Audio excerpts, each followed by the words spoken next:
You are listening to Random Gameplay Pimpin.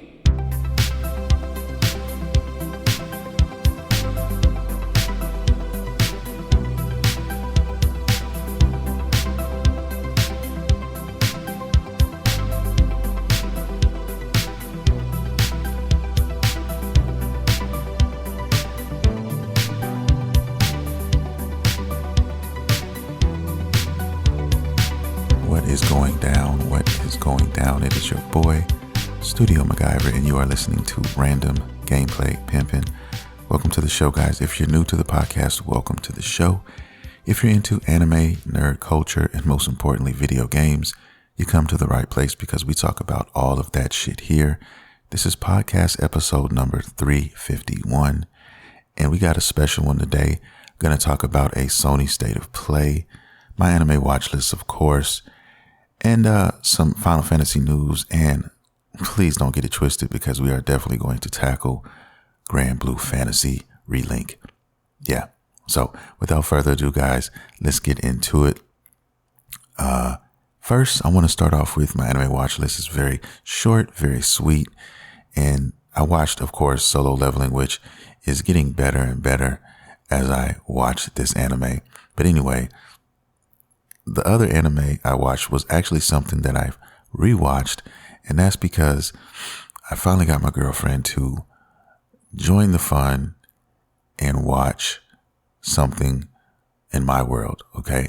Got her in my world, and I was trying to find something for her to see what she might be interested in, because females love drama and all kinds of crazy shit. So I said, you know what? Let me go and pull out something that I haven't seen in a while, and this was Rent a Girlfriend. So I got her watching Rent a Girlfriend. She actually watched 8 episodes of it, and I was like cooking some shit and doing some other things in the background.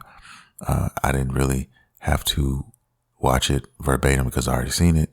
So I stepped out a few times and then came back, and she was sitting there glued to the TV. Now, at first, she had her phone in her hand. She was watching it, but she was still kind of dabbling with her phone and stuff. And I said, you're not really watching. She said, yes, I am.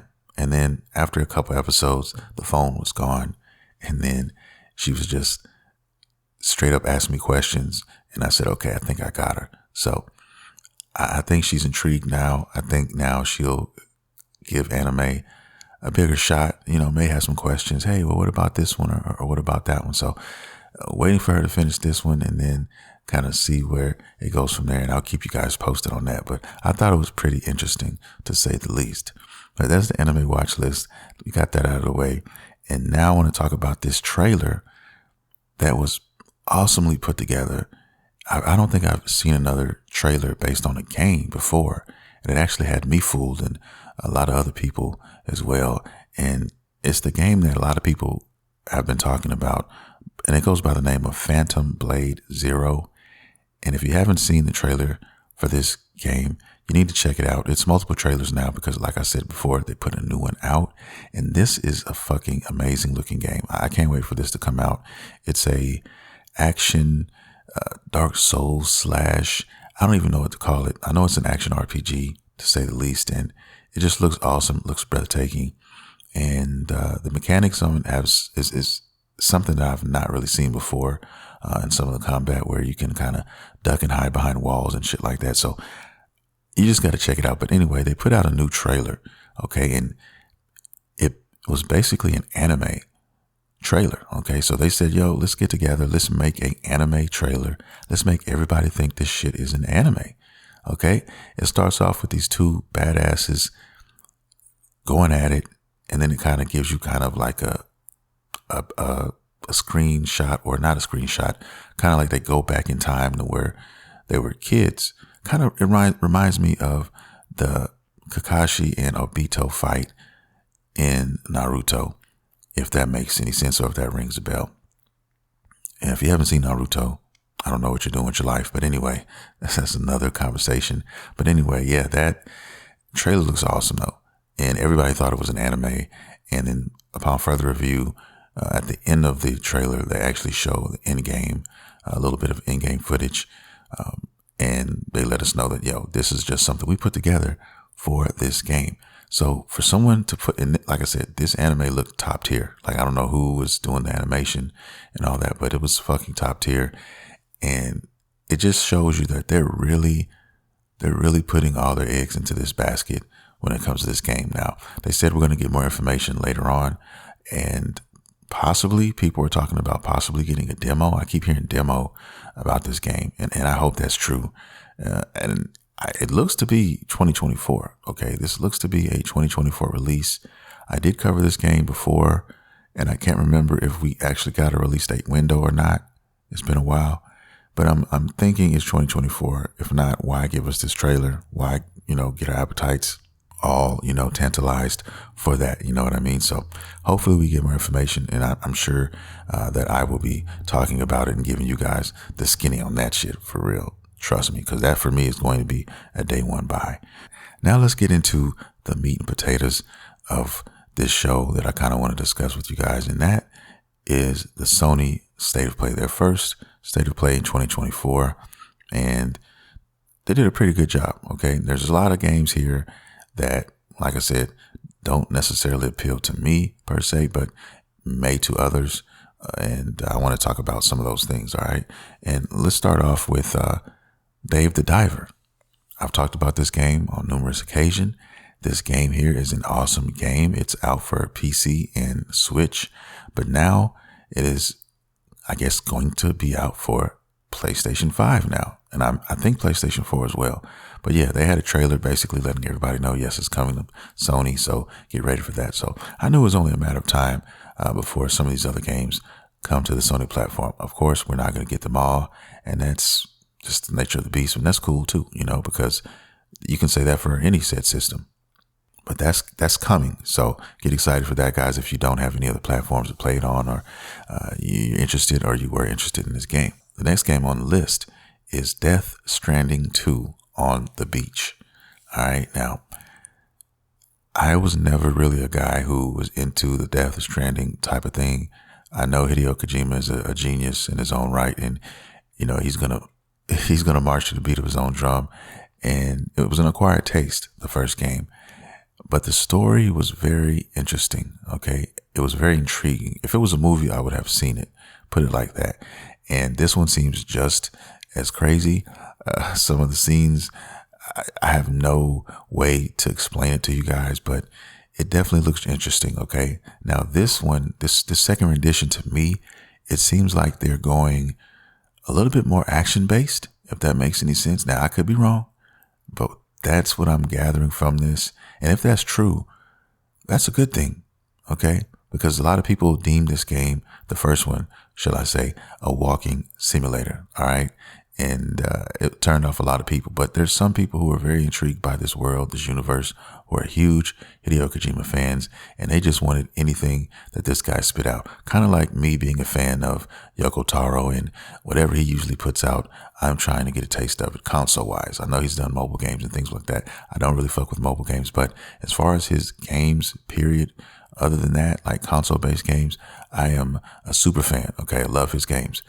If you guys don't know who Yoko Taro is, he's done games like Nier Automata. Okay, those games are just fucking masterpieces in my opinion. But anyway, this game does look good. Graphics have never been a shortcoming from these games, and it's the same with this one here.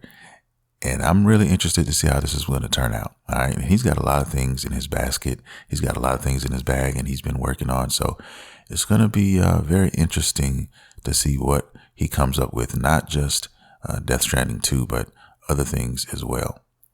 Now, the next game I want to talk about is Dragon's Dogma 2. All right. We got a new gameplay trailer, an extended gameplay trailer, if you will, and just giving us some more information. And a lot of stuff has come out on this game recently. Okay. There's been a lot of talk going on.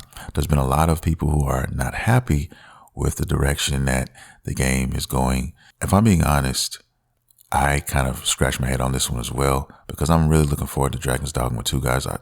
If you're new to the podcast, you gotta know from me personally, it's one of my favorite. The first Dragon's Dogma is one of my favorite RPGs. and Capcom doesn't do a lot of them, but it was very unique for its time, and it still holds up today. It really does. There were some things that could have definitely been changed, and it was kind of sad to hear that some of those things were going to stay the same for this game. All right. And one of those things was one save file. Okay. A lot of people are online bitching about it, and they're wondering why they only have one save. So what that means is you cannot have multiple characters at one time. You have to play that one save through and through. All right. And even in your game while you're playing it, whatever happens, you're going to have to eat that. Okay. So it also has an autosave built in. So there's no, hey, I'm going to save here and come back here if something happened and I can go back. No, that's not how this game works. And apparently the reason behind that is the pawn system within this game. Now, if you don't know what the pawn system is, it's basically a place where you go as a character to recruit other characters for your squad. Okay. You have up to a 4-man squad in the first game, and you can go to this portal. Okay. If that makes any sense.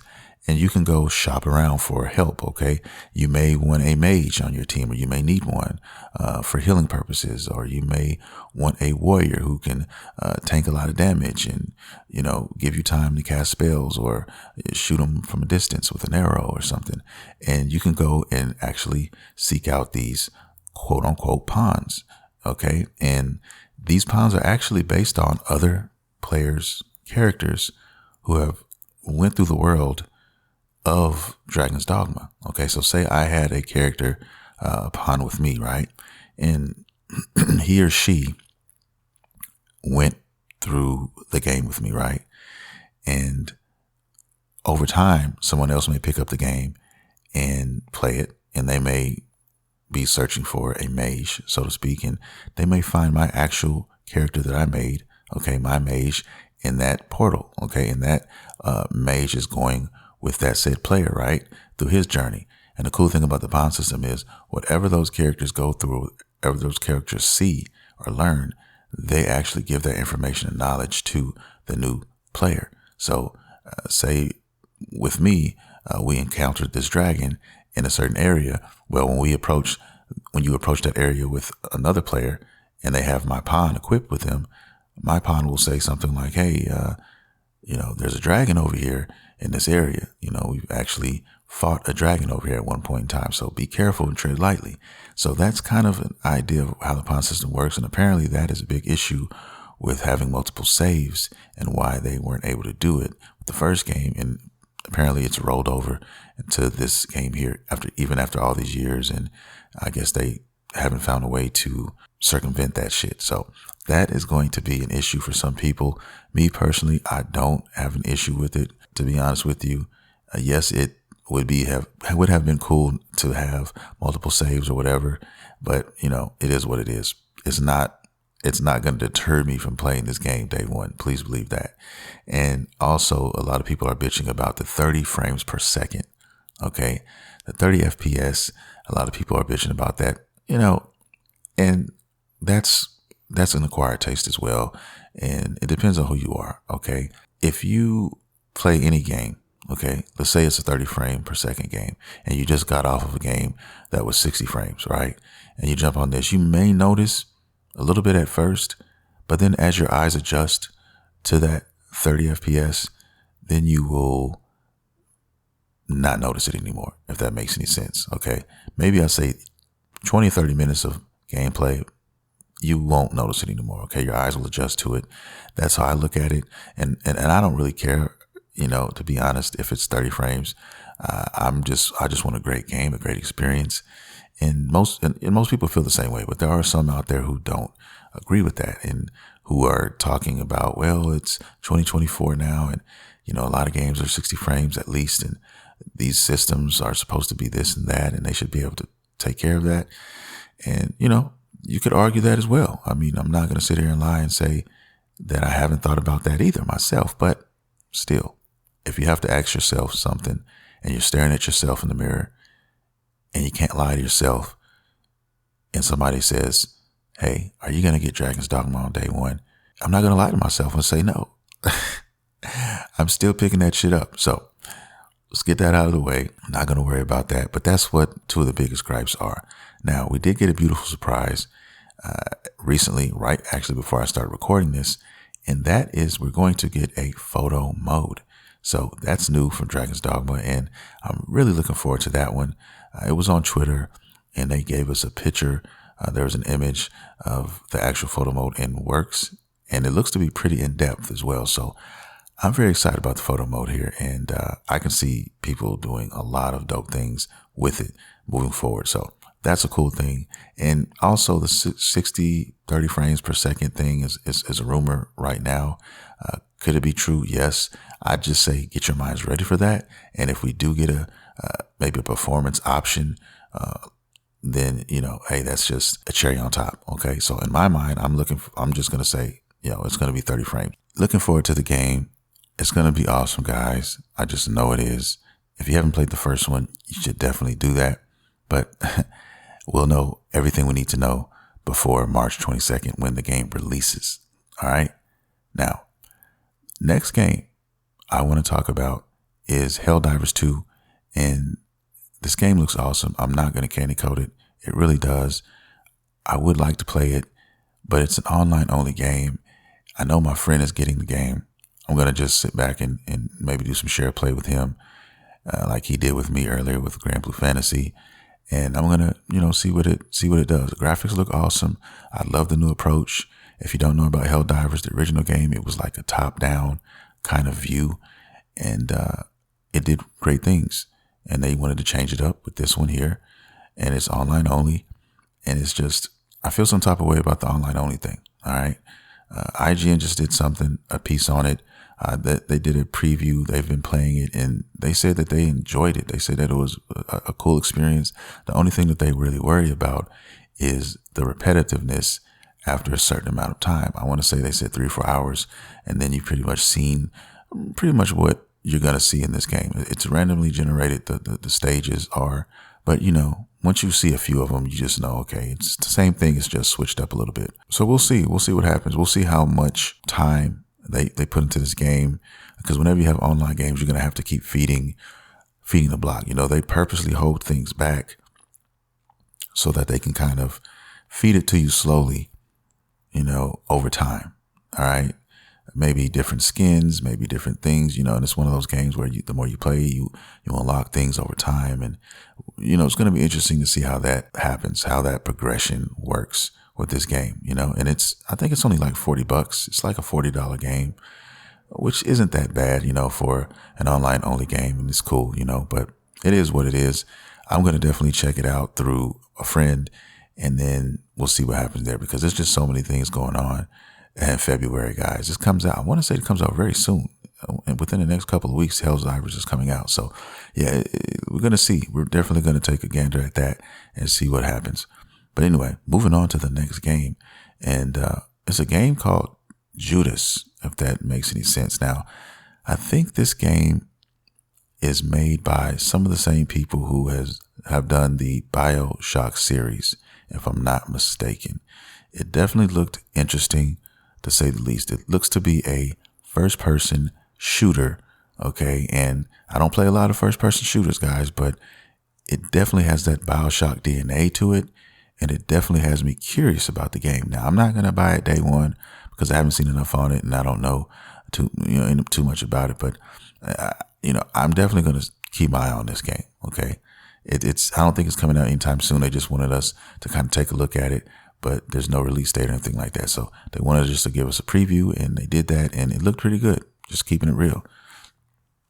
Next game on this list is a VR game that goes by the name of Legendary Tales. All right. It's a VR game. Like I said, it comes out February 8th, and it doesn't look intriguing to me per se, but for the VR heads out there, it may be something you might want to look at.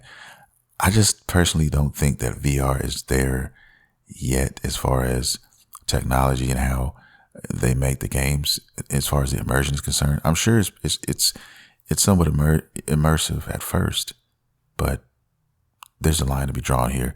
And the graphics, if you watch this trailer, they don't look too good to me. Now, that's just my opinion on it. Hey, you should check it out yourself. Like I said, the name is Legendary Tales. And if you're into the VR thing, hey, check it out by all means. Now, the other VR game on this list is Metro Awakening. Now, this one actually looks good. I'm not going to lie to you. It looks pretty good. The only gripe I have with this game, personally, on a VR standpoint, is the way that they do the hands in the game, okay? And a lot of these VR games do this. You basically have two hands and you have no wrists or forearm or anything like that. So it's kind of like floating hands, ghost hands, if you will. And you're kind of running around here. Now, some of you may like that, appreciate that. It takes me out of the immersion, all right? I don't feel fully immersed in a game with the floating hands, okay? So you have the hands and then it's just, there's nothing but space, all right? And some games, actually VR wise, they take the other approach, and that's a good thing. But for me personally, it would definitely take me out of the immersion if I'm looking at two floating hands kind of moving around doing shit. That's just me, you know. But hey, other than that, the game looked good. It looked very haunting. It looked scary. It looked like it's going to have you definitely getting into some shit. I'll say that. So definitely check this one out if you're a VR person. This one may want to be on your list. All right. Next game on this list goes by the name of Silent Hill: The Short Message. Now, this game is actually available now. I think it's a short little game that they put out to get you ready for the Silent Hill game that they're going to be coming out with. I haven't got a chance to take a look at it, but it does look like it is a first-person game. So definitely look at that, get into that. And the next game, of course, on this list is Silent Hill 2. So it looks like they're doing some sort of remake with this. It looks pretty original to the first Silent Hill 2. And I was a Silent Hill fan back in the day. The movies were awesome as well. And this is definitely going to have a lot of people playing this game here. Yeah, it looks great. I definitely want to see more, but for all the Silent Hill fans out there, you're going to get blessed at some point this year. I think it's coming out in 2024, and I think it's going to be a great release by them. Okay. It's been a long time coming, if I'm being honest with that. So let's get to the next game, Sonic Shadows Generations. All right. All the Sonic fans, there's this game coming out.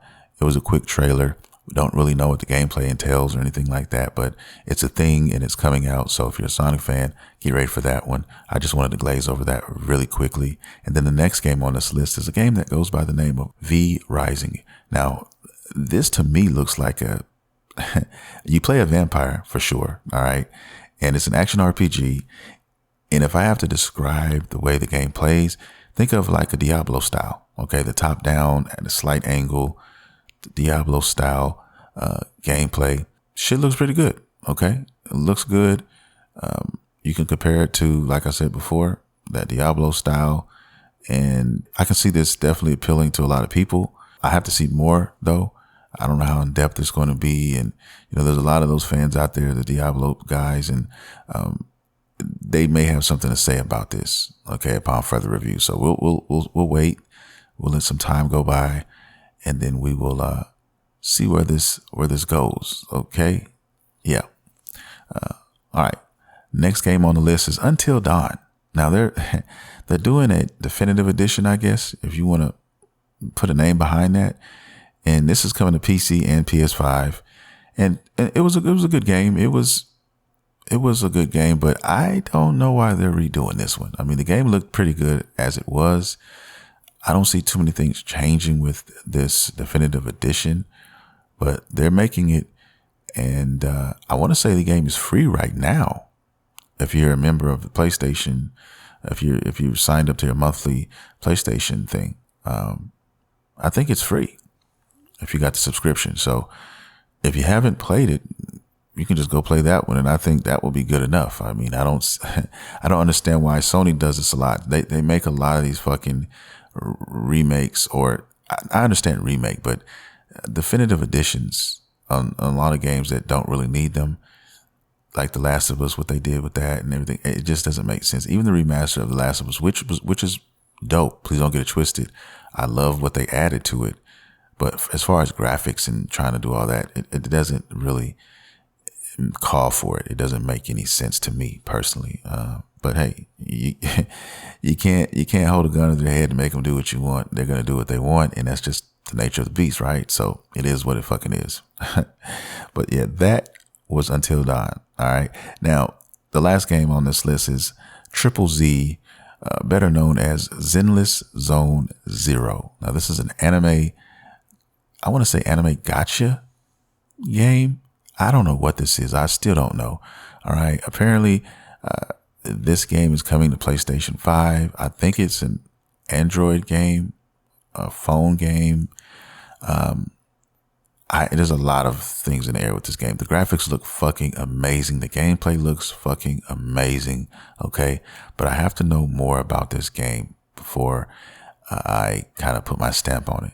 If it's a gacha game, then it's going to be a hard no for me. In other words, it's free to play, but I appreciate the graphics. I appreciate all that, but the gacha game thing for me is just not, I'm done with the gacha stuff, man. I really am. And I'm going to tell you why, because I'm going to segue into Granblue Fantasy. Granblue Fantasy is actually a gacha game, depending on how you play it. If you play it on mobile, which it is a mobile game, it's got a huge community behind it, anime wise as well. All right.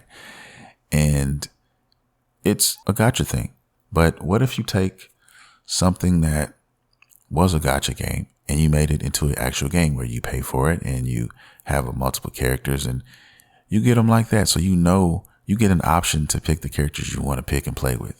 And that's kind of one part of Granblue Fantasy, of what it is. All right. A lot of people didn't know about this game. A lot of people weren't following this game and knew nothing about it. I've looked at people talking about this in the comments and saying that, yo, I never heard of this game. To their credit, they don't follow games. A lot of these people, they're gamers in a sense, but as far as the news and what's going on and all that, like what I do, they're not into that side of it. So I could see them easily missing this game, for sure. And especially with social media, and there's so many things now, you got everything at your beck and call, and it can get drowned out in so many different things. So I could understand that. I heard people saying that, yo, this game is awesome. What the fuck? It came out of nowhere for me. And I've been waiting on this since like 2017. Now I've been playing it all week. Okay. I told you guys I didn't get a chance to play it before the last week's show, and I was a little disappointed with that, but that's fine. I played it pretty much, man. That's all I've been playing. All right. And I know that Persona 3 Reload is out too, but I have not touched that yet because I'm just focused on this right now. Trust me, that game will definitely be touched eventually. I promise you. This game here, it was pretty much everything I thought it was, and then some. It's very deceptive in a sense when you play the story, because the story is pretty short. All right. Everybody tells you, hey, the story is only like, 20 hours. You know what I mean? On average. Okay. About 20 hours on average. Some people have beaten it, maybe 15. You know what I'm saying? But if you just go straight, nothing but story, right? The thing with that is not what I think the developers wanted for the player. The developers actually made this game for the end game. Like, the game doesn't really even start until after the credits fucking roll. And it doesn't. I'm really telling you, it doesn't. All right. You get a nice little grasp on how the game works. All right. You don't even get all of the features. You don't even get all the features until the game's over, till credits roll. There's features in this game that don't unlock until the game is beaten. There's so many progression systems in this fucking game. Your head may be spinning, but I love the way they ease you into it. They ease you into it a little bit through the story, right? And then when you finish the story, you get more, and then you find out, yo, you can definitely see this being a gacha game, and how it's been born, and how they took the knowledge and the skill of making these gacha games, and they basically just said, we're just going to turn it into an actual game, right? And it makes it so fun because you don't have to worry about, okay, this is a mystery character. I know what character I want, and I'm going after this character, right? And to get this character, I just need this. Cool. Now that I have this character, I want to make this character as strong as it possibly can be.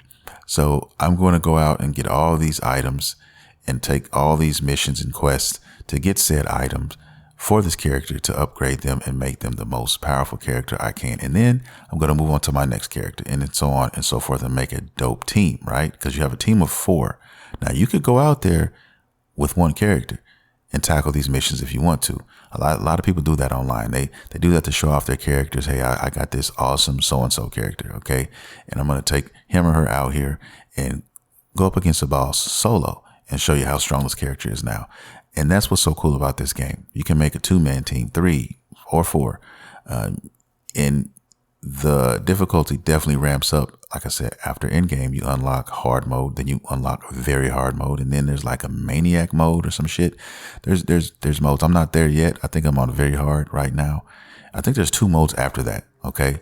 So it gets stupidly hard where you can get one-shotted by bosses and all that. It gets ridiculous. And then you kind of can gauge your power and what you may need to do. Right.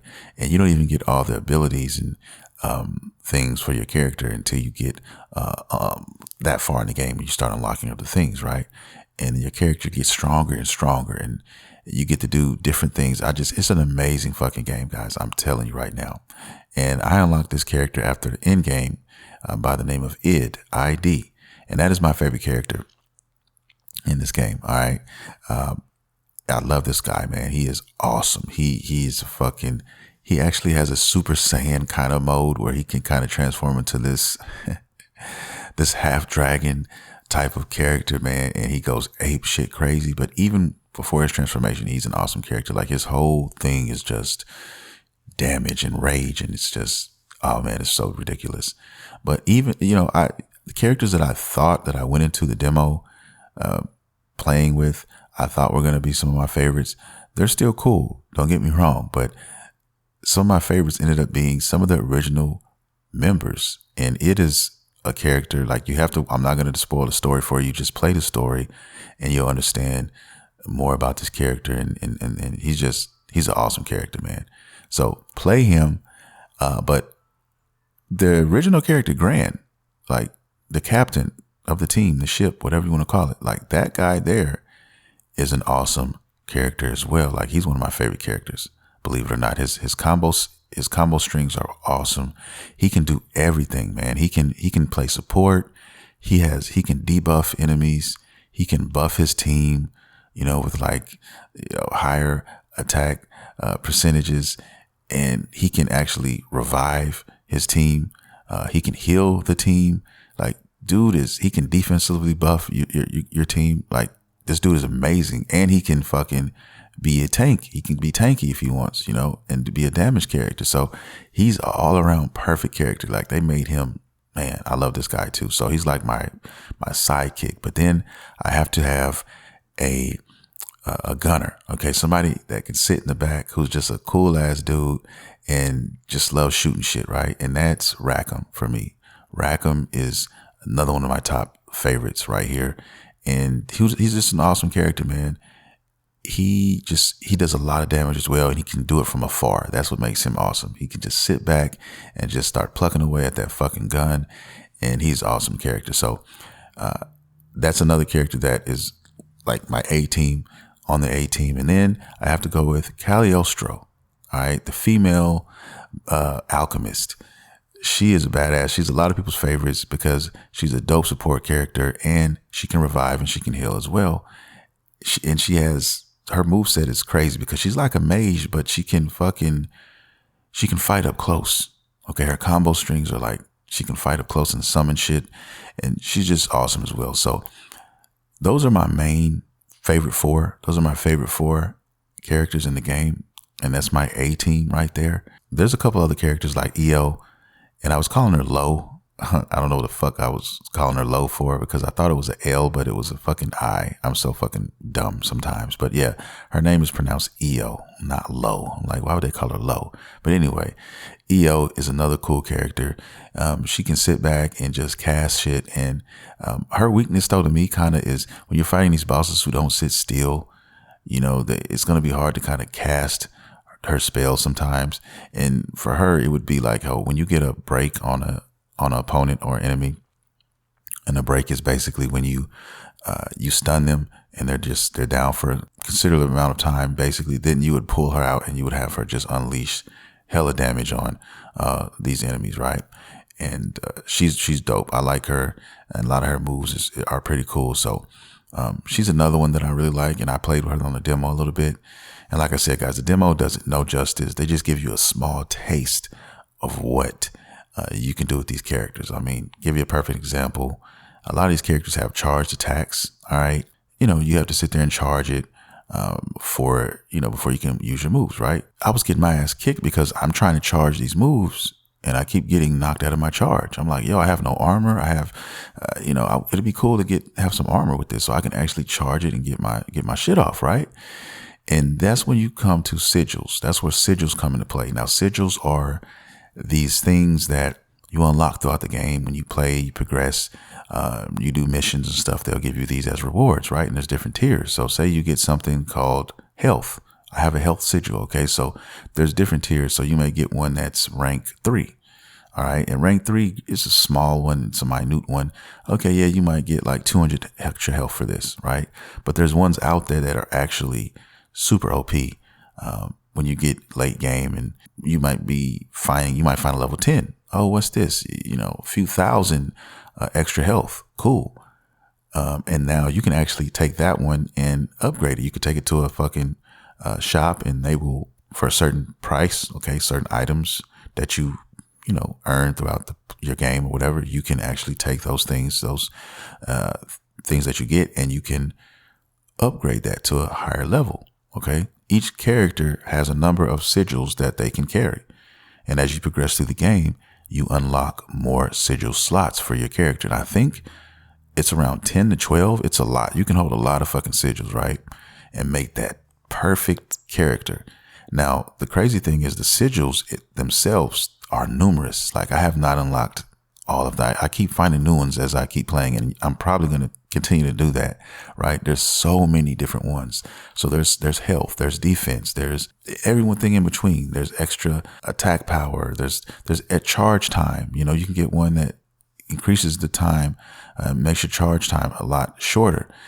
And there's even one that I found recently that allows you to actually to tank damage. In other words, so if you're trying to charge your attack on an enemy, you can actually do it without being interrupted now. So you still take damage, but you don't get interrupted from your moves, so you can actually see it through. And that is like the chef's kiss is what I'm saying. And there's so many in between. So the goal is to get your characters as many slots as you can so that you can build that premier character, right? And when you get these sigils, they're kind of mid-level, low-level, and you want to upgrade those. You want to cap those out. Like if I can cap this sigil right here, man, I would get this much more damage, or I would be able to take that much more damage, so on and so forth, right? So that's where all this stuff starts to come into play. And then you start to get an idea of, this is how, okay, I see how this shit works, right? And you build that perfect team, that perfect player. And you can do it however you want. You can unlock whoever you want and you can focus on them. And that's where the grind comes into play. All right. It's a beautiful grind, in my opinion, because to max out one character, you're going to need a lot of fucking resources. All right. And to get those resources, you're going to have to do missions, fight bosses, sometimes numerous times to get those things. And for me, that's the fun thing. All right. And you can do it with other players as well. Because like I said, you don't unlock certain aspects of the game until you beat the story, which is like the online portion and a lot of those things, right?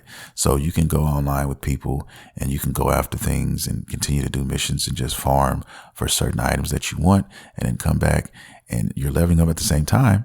And you're also earning things for your character and your weapon system, because the weapon system is completely different as well. All right. Now the player cap is 100. So level 100, your player is capped, right?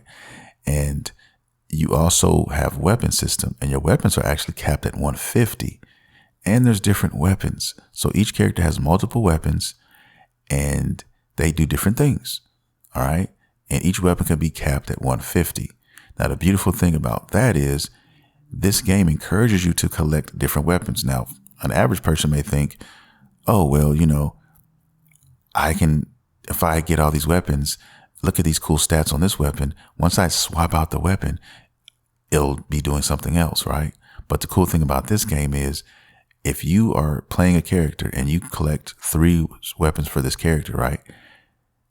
You still get benefits from having those weapons without having to equip them, if that makes any sense. All right. That weapon adds to your character, all of them. So if you collect 5 weapons on one character, but you're only using one because you can only use one, you can still get the benefits of holding those weapons, if that makes any sense. So it still encourages you to collect these weapons to get your character as strong as they possibly can be. It's just so much in this game, guys. It's crazy. It's so crazy. It's so good. And the farming has just been beautiful. You know what I mean? Like I find myself doing these missions. I might be cooking, like I was cooking yesterday, and I was like, yo, I'm making spaghetti. So I'm doing this, and while I'm doing that, I take breaks and I come in and I knock out a mission here and I go back in there and so on and so forth, man. The game is awesome. The combat is just so fucking good. When you get the team you want, you're just able to go out there and do your thing. And then it's cool to play with other characters too. You like, put together A teams and B teams and even swap a character out, here or there. And it's very generous with what it gives you, what it offers you. Okay. Because the game also has different loadouts that you can do. All right. They have individual loadouts for characters, and they also have team loadouts. So you don't have to worry about any of these things, guys, because you unlock multiple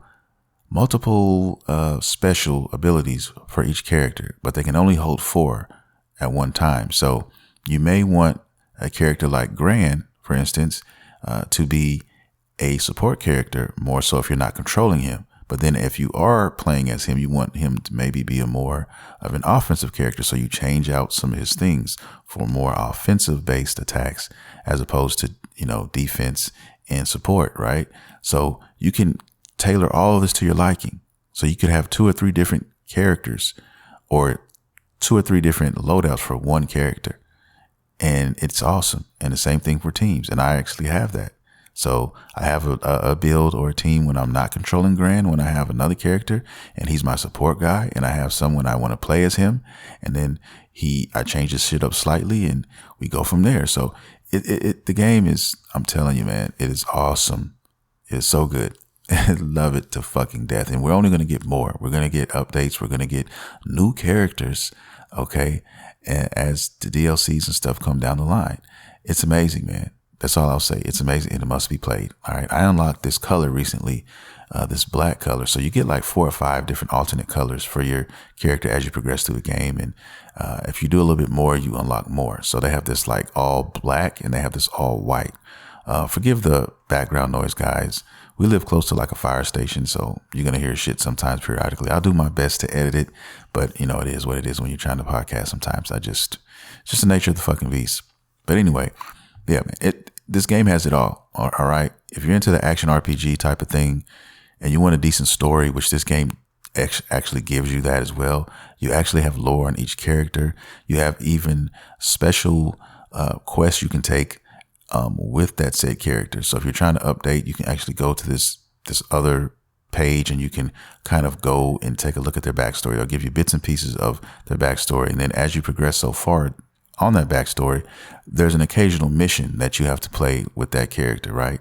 And then completing those missions, you get extra things for your character. Like you might get an extra sigil slot for your character, or you may just level them up or whatever. So there's everything you do in this game. It's rewarding. It gives you something. Okay. There's something to do. I love the world. Some of the hubs you can go walk around in and everything like that.